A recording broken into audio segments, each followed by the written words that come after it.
This is the Detroit Sports Podcast Network.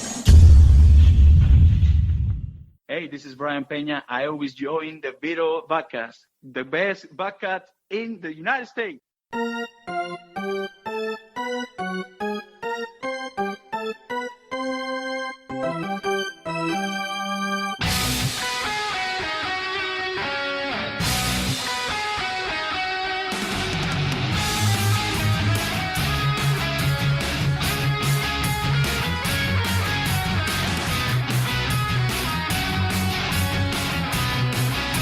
And welcome to the latest, the freshest edition of Tigers Talk with Chirco and Company. I am your host, Vito Geronimo Chirco, alongside my usual sidekick and broadcast partner and fun.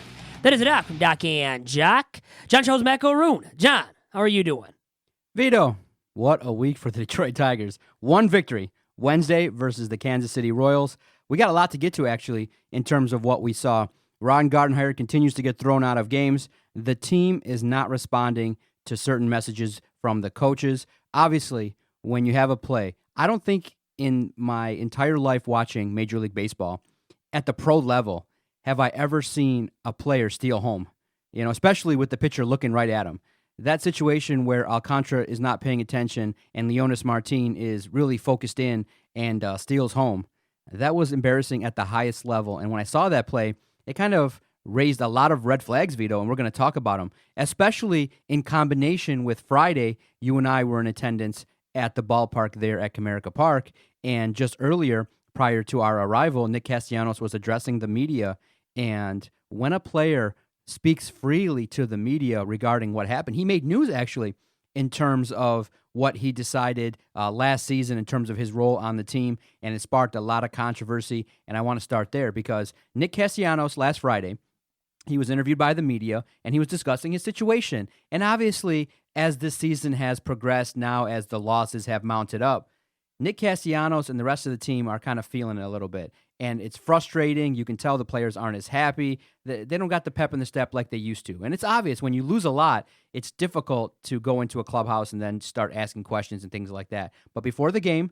on Friday, Nick Castellanos was asked kind of what's been going on in situations like that. And he said that, yeah, he'd be lying if he told us that being told by Al Avila that he was not part of the long-term plan of the Tigers affected him. He said, it's affected me. It's mentally draining. He feels like he's been handcuffed. He can't be a leader because, in essence, he's a lame duck. And the biggest note that he made was, look, he went to Al Avila and he gave a response to a request. And last season, late, as the season was out of hand and there was really nothing to play for, he was approached to play first base. And his response was, I understand what your request is, but I'm not going to play first base unless you show me the love, show me the security, extend me, and then I'll do whatever you want. And a lot of people took offense to that, and it was an interesting comment that he was willing to reveal. So I want to get your sense of it because the way I took it was, look, I understand his position because he started off as an infielder, then he went to left field, then moved to right field. He's played a plethora of positions, and he knows that everybody's talking about the fact that he's not that good defensively. All his metrics indicate that he's not that good in terms of being worthy of being extended.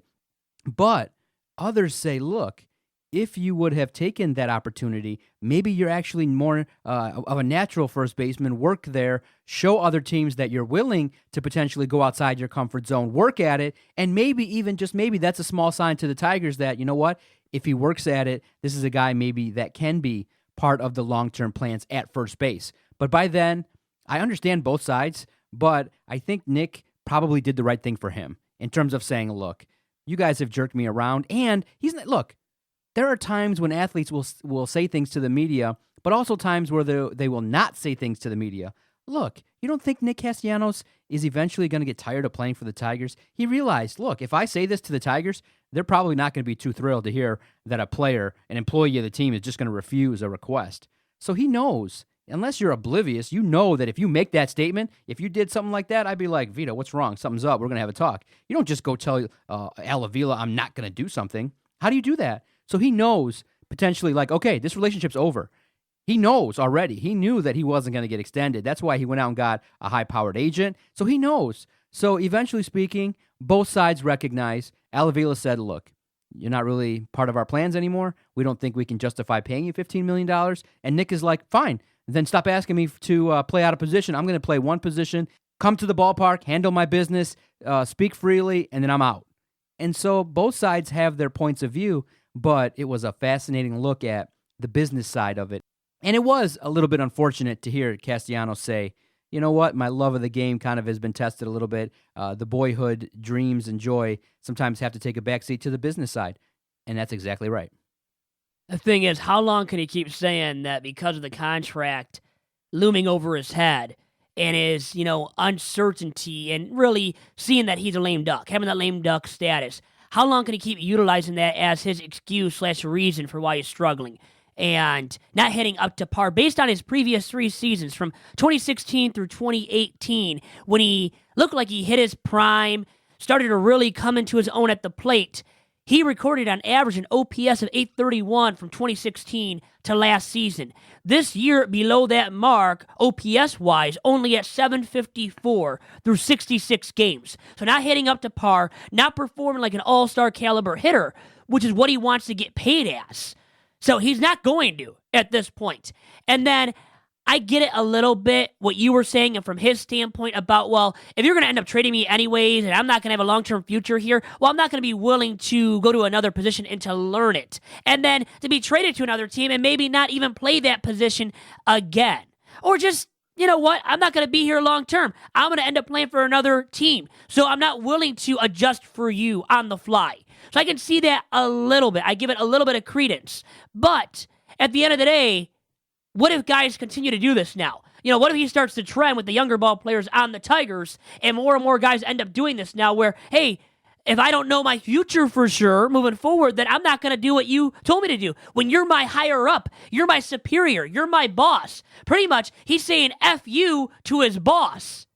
I mean, that's not a good precedent to set, right? I don't think it really is. Out of a guy that is looked at as a veteran leader, or supposedly a veteran leader inside the clubhouse, as one of the guys that has been on the team now for a long time, along with Miguel Cabrera. So younger ball players have and will continue to look up to Nick Castellanos, perhaps, and I think it's true, as a role model on this team, as a guy to learn from, to take some skills and just some lessons from. So is this the lesson Nick Castellanos is handing down to the younger guys? And if it is, how cruddy is that? I don't think it's a good lesson to hand down to the younger ball players. So maybe for him it works, but I don't want to see now all these other guys start following in his footsteps.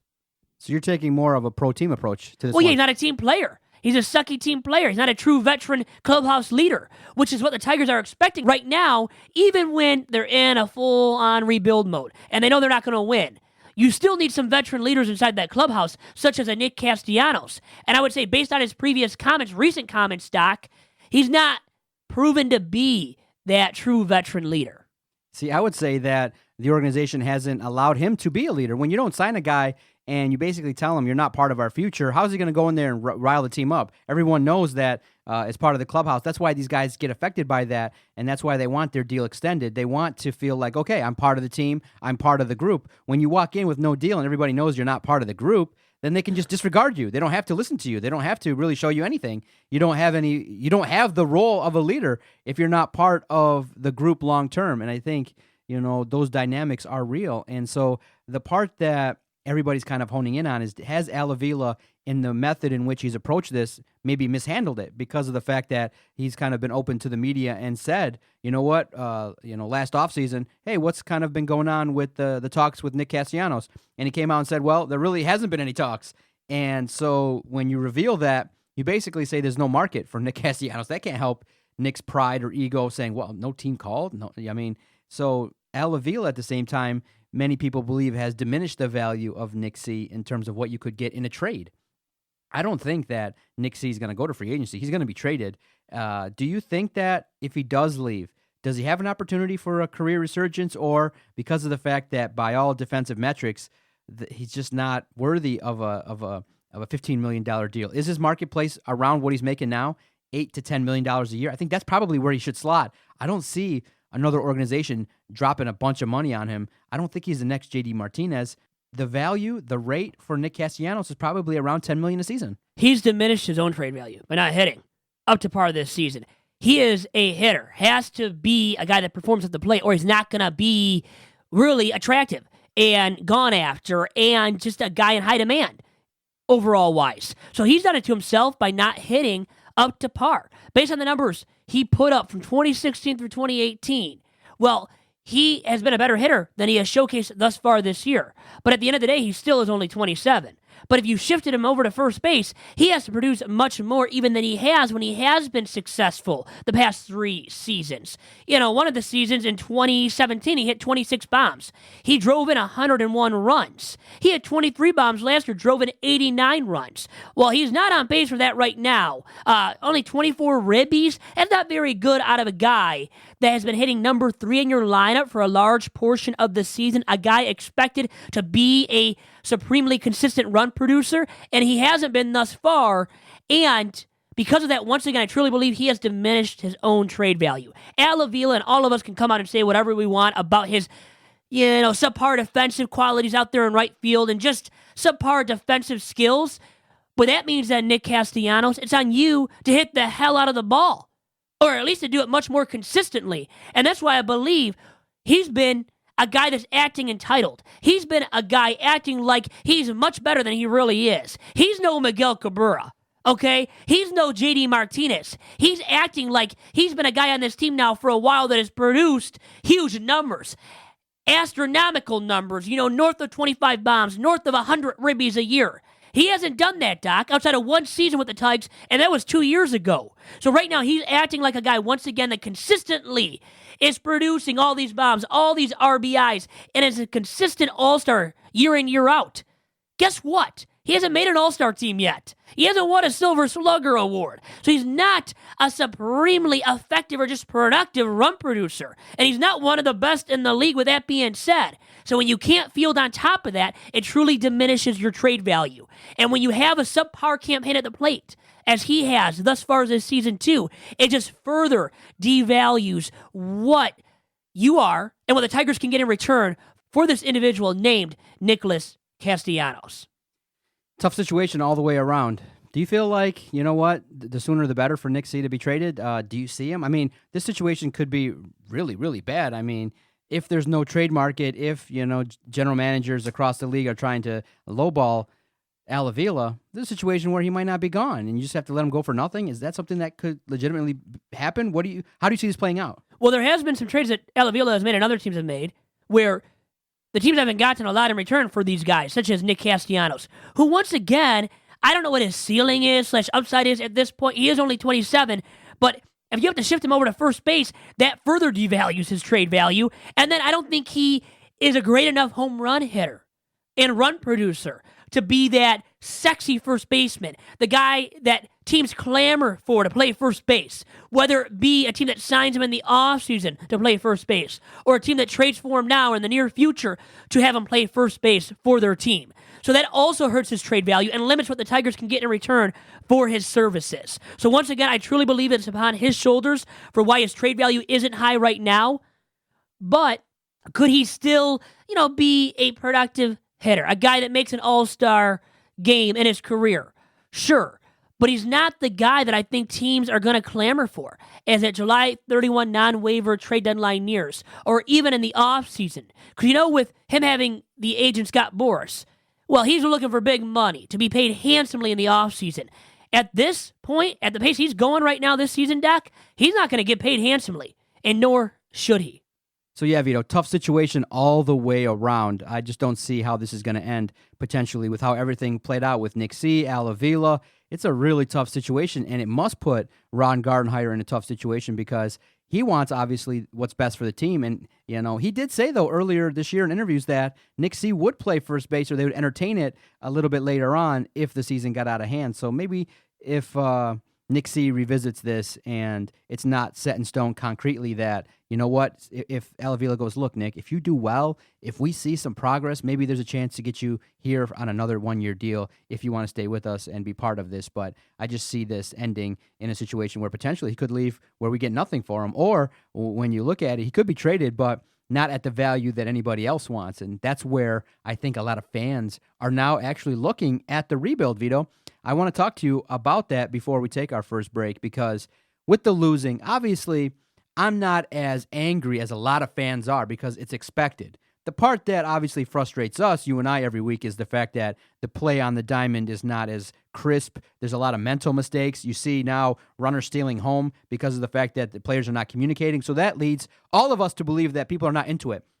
We all can tell when somebody's on it and is paying attention and wants to get stuff done, and we can tell when a team is not invested in what's going on because of the fact that the play is lazy. People are seeing on the field that when, pop-ups are hit, people are kind of just lackadaisically running the bases. So people are going, whoa, a lot of the team is checked out. A lot of the team is not really with it. And then people are assessing and going, okay, you know what, let's look collectively. What do we actually have here? And everybody was freaked out regarding what we saw with Casey Mize, and I'll get your sense of that in the second half of the podcast. And so once everybody freaked out regarding the injury that they saw potentially to Casey Mize, everyone's like, what's going on with this rebuild?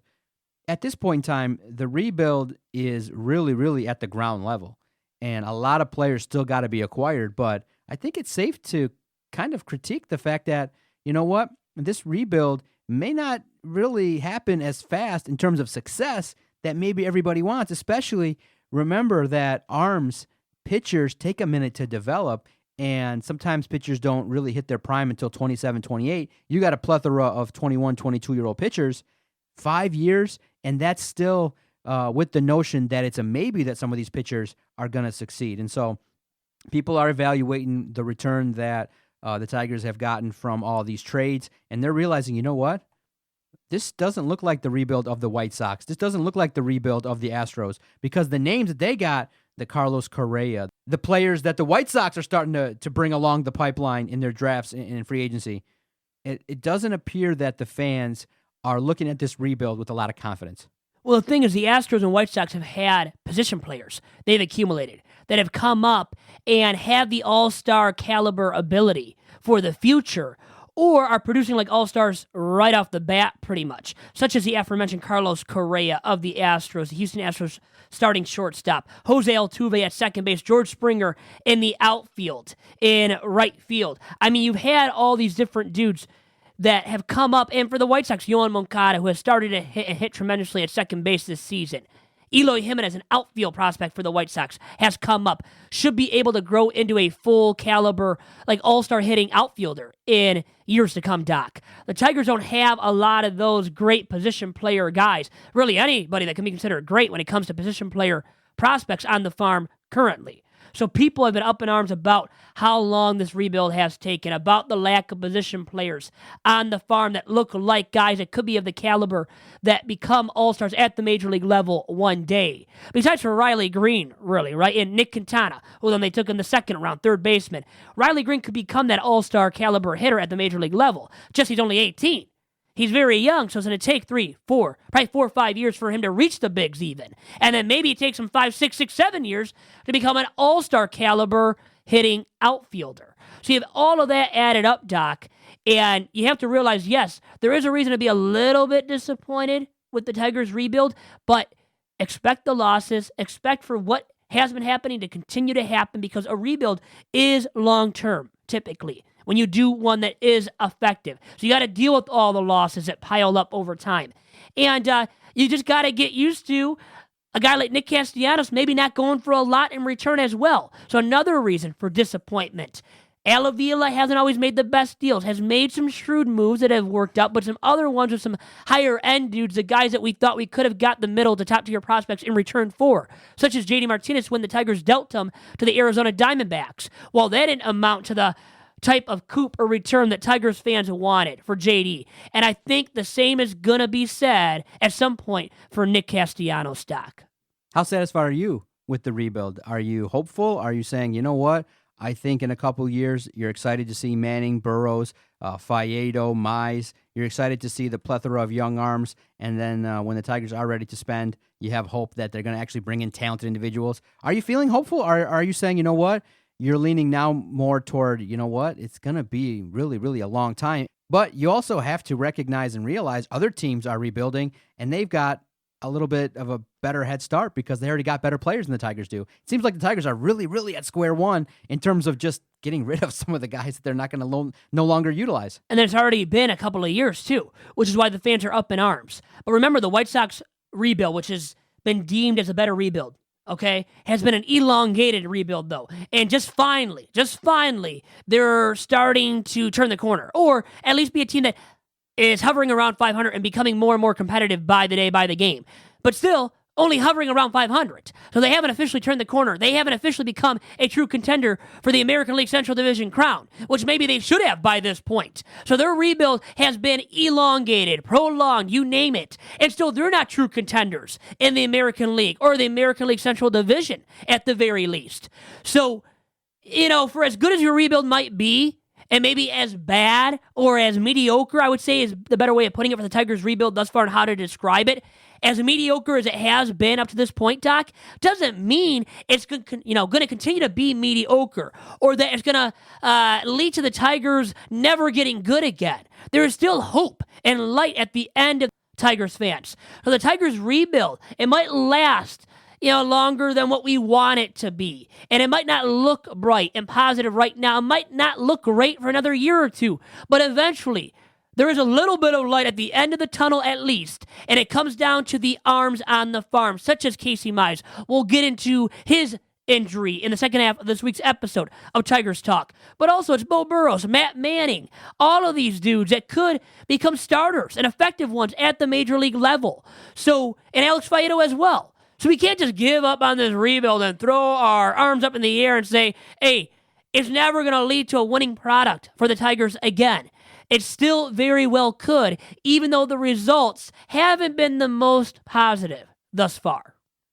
All right, time for our first time out. Show love to the sponsors. Second half of the podcast, we all freaked out regarding Casey Mize. We'll look ahead to the week that will be ahead for the Detroit Tigers. Anything else on the docket that interests you, Vito?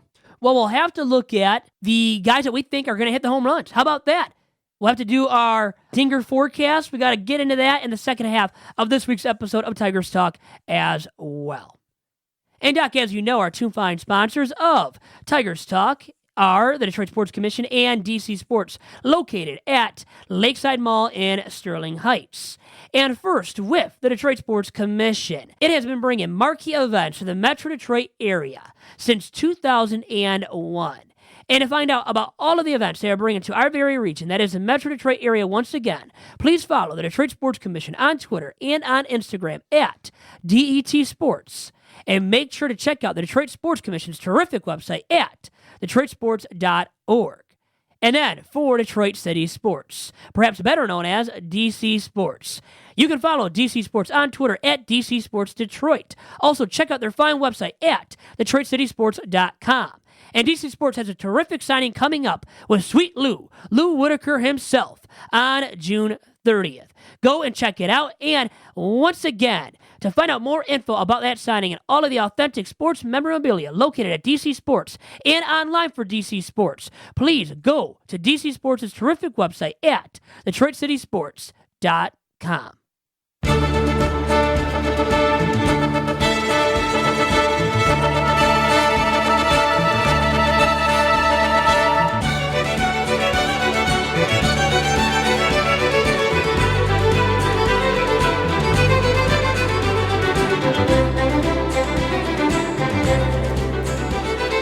And back here on Tigers Talk with Chirco and company. And Tigers had a scare recently, huh? A Double-A area with Casey Mize.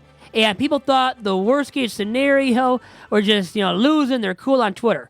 We saw that left and right when this went down. And people thought, well, he has to undergo Tommy John surgery. He's going to be lost for the next season at least and delay or just stunt his development.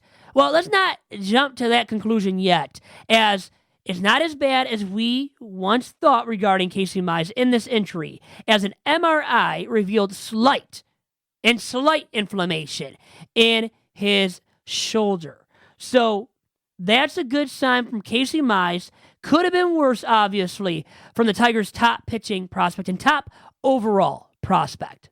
Yeah, the way in which it went down was freaky, too, because he throws the pitch, and all of a sudden he's just standing there, and all of a sudden the catcher runs out, and everybody freaked out because the reaction that Casey Mize gave was like, oh, he blew his arm out. Like, it was very serious, like he was trying to hide something. And when everybody saw it online, they were just like, oh, no, not again. Not a situation where a top pitcher is going to go out with an arm injury, because you never know. Yeah, the marvels of modern medicine really make it so that these pitchers can come back. But everybody that saw it really reflected back and were reminded of Michael Fulmer, who earlier this season obviously had to, forego this season because of the fact he underwent Tommy John surgery. So everybody freaked out. Thank goodness it's minor. But in the end, though, I'm still concerned because of the fact whenever you start introducing arm problems, okay, and then obviously what happens? All the media, some people pay attention. They start talking to scouts.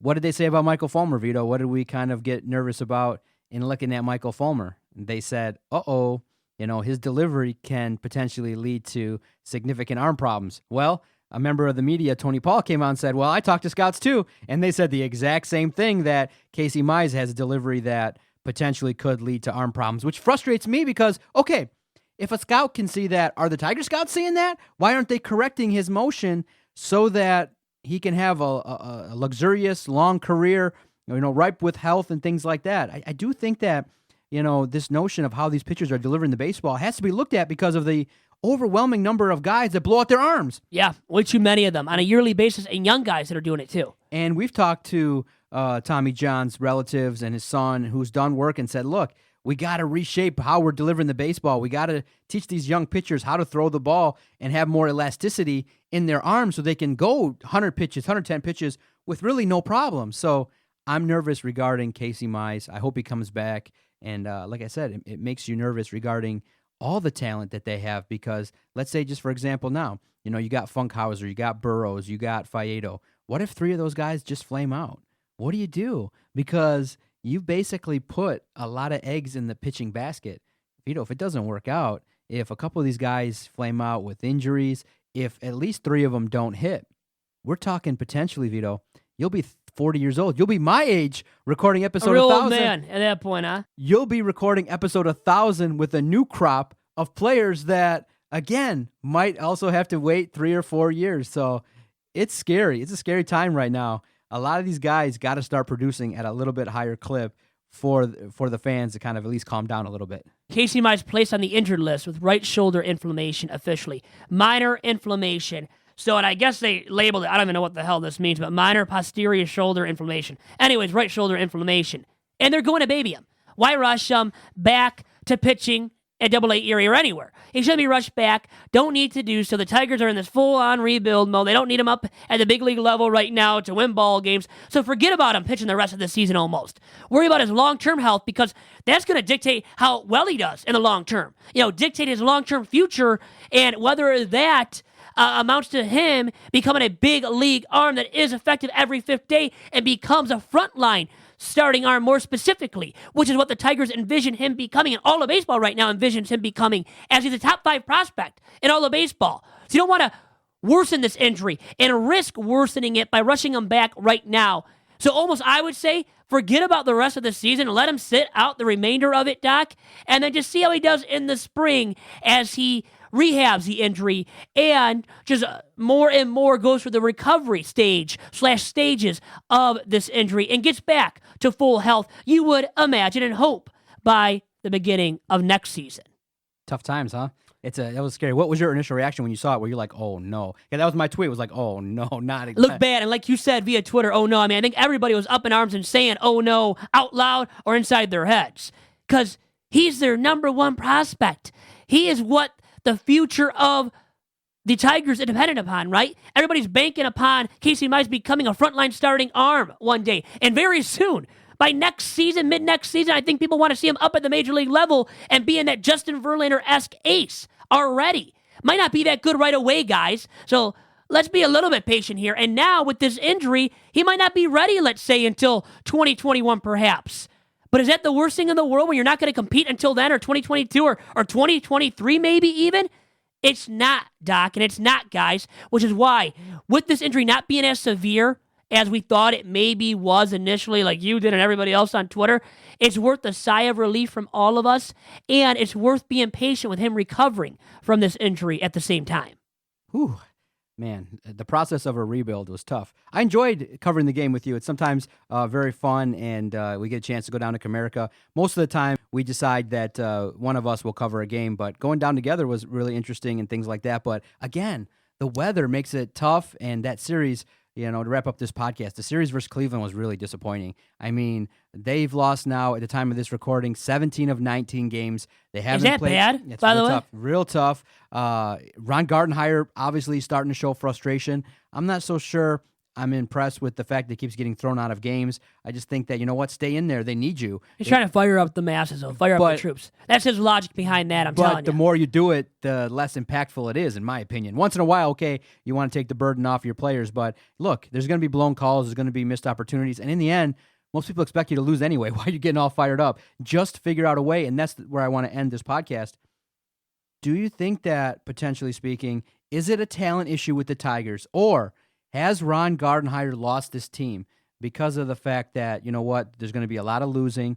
There's now players chirping in the clubhouse. The insulated nature of a clubhouse, sometimes, you know how it is. It's very insulated. They don't want to let all these situations and dirty laundry out to the media. They don't want to be, having these quotes where podcasters and other media are writing about Nick C and his love of the game and the problems with Al Avila. They don't want that attention. So it kind of lends to really questioning Ron Gardenhire, like, how much control do you have of that clubhouse, and what's going on with the fact that, okay, look, we're not talking about wins and losses. Obviously, you lose 17 of 19. It's a brutal stretch, and it's tough. But we're talking about the fact that the team, as it's presented to us game in and game out, looks like they're unprepared. Looks like that defensively they don't have the fundamentals. But the other side is, look, you got all these guys playing out of position, and they're not trying to make errors. What's being said is, look, they're trying their absolute best. They're going out there with the intended plan of doing well, but unfortunately, because of the fact of the injuries, you got Nico Goodrum playing everywhere. You got players that are not used to playing their positions. You got guys that are playing shortstop one day, third base the next day, outfield the next day, as a patchwork to try and put together a team.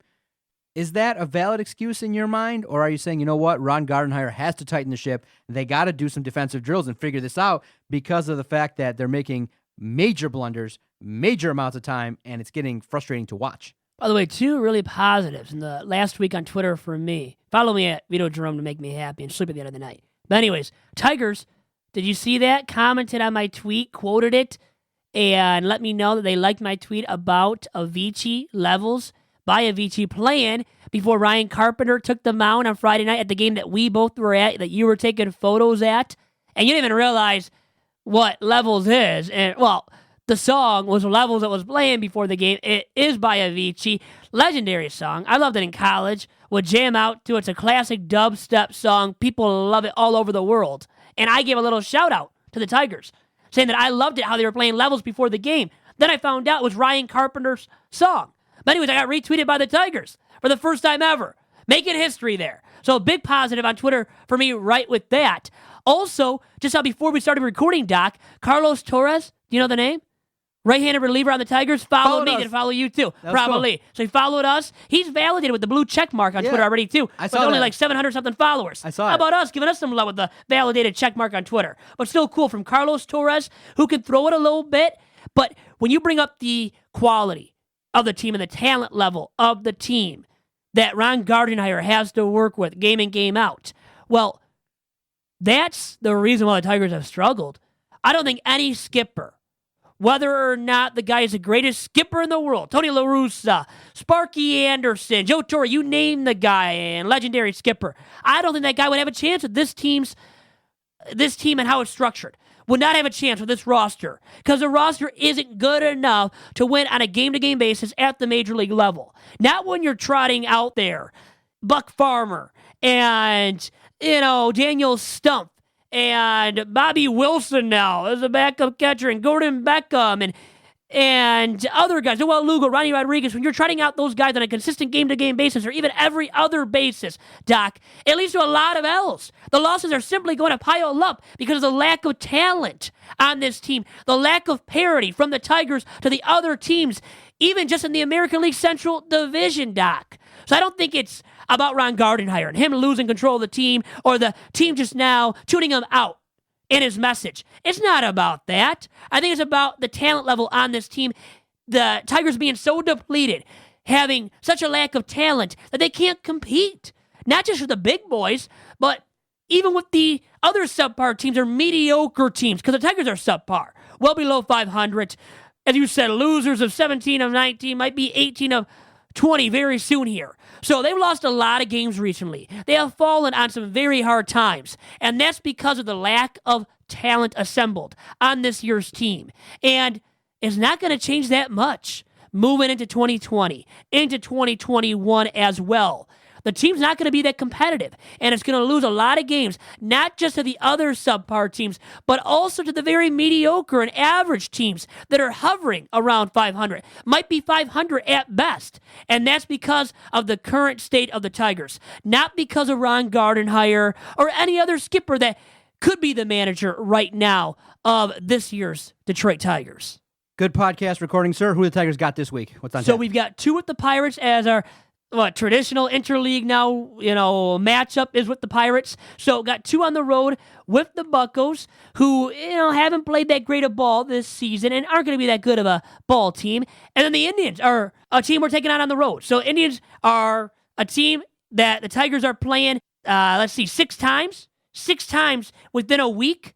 I mean, that's a lot of seeing the Indians. A lot to deal with there with a much better team in the Cleveland Indians, led by Terry Francona, a team the Tigers just got swept by at Comerica this past weekend, might get swept by on the road at Cleveland as well this upcoming weekend, as once again the Tigers take on the Tribe for 3 at 7:10 Friday night, at 4:10 Saturday, and at 1:10 on Sunday. Dingers watch. Who do you think hit some dingers this week? Well, we just bashed Nick C. tremendously, didn't we? So I'm going to take Nick Castellanos after all of that. How about that? Another guy who I've said before who I like as well is Kristen Stewart a lot. I really like, once again, what he's done at the plate in recent memory. But I am going to take, to sum it all up, Nick C. for the Dinger forecast. And my Dinger forecast pick of the week. Who won it last time? We didn't even do it last week. Oh, 2 weeks right. ago when we tied, remember. So anyways, go on with your pick, Doc. Who do you got? We didn't do it last week? We didn't do it last week. No, we missed out. 1 week only. 1 week we've missed out on so far with the Dinger forecast. But who's your pick for this week's Dinger forecast, Doc? Give me Miguel Cabrera. I think seeing him hit a home run, I think he'll get 2 this week, and I think he'll lead the Detroit Tigers. So give me Miguel, and who you got? And by the way, Miguel had a positive Sunday. I'm taking Nick Castellanos, who hasn't had many positive days, it seems like, recently. But Miguel's hit the ball, still not for a ton of power, but we saw him hit his 4th home run on Friday night while we were at the ballpark against the Indians. So it was good to see Miguel go deep there. Maybe more long balls are on the horizon for Miggy as well, and you're definitely hoping so. With that being your pick for this week's Dinger forecast on Tigers Talk. See everybody next week. You can follow Vito on Twitter at Vito Jerome. Follow the network at Detroit Podcast. Want to give love to the sponsors who make this broadcast possible, the Detroit Sports Commission and DC Sports. Always check out the happenings at DC Sports. Great signings, great opportunities to meet the athletes that you respect. Check them out. Great memorabilia as well. Thanks again to the sponsors. Thank you, Vito. And follow DC Sports at DC Sports Detroit and the Detroit Sports Commission at DET Sports.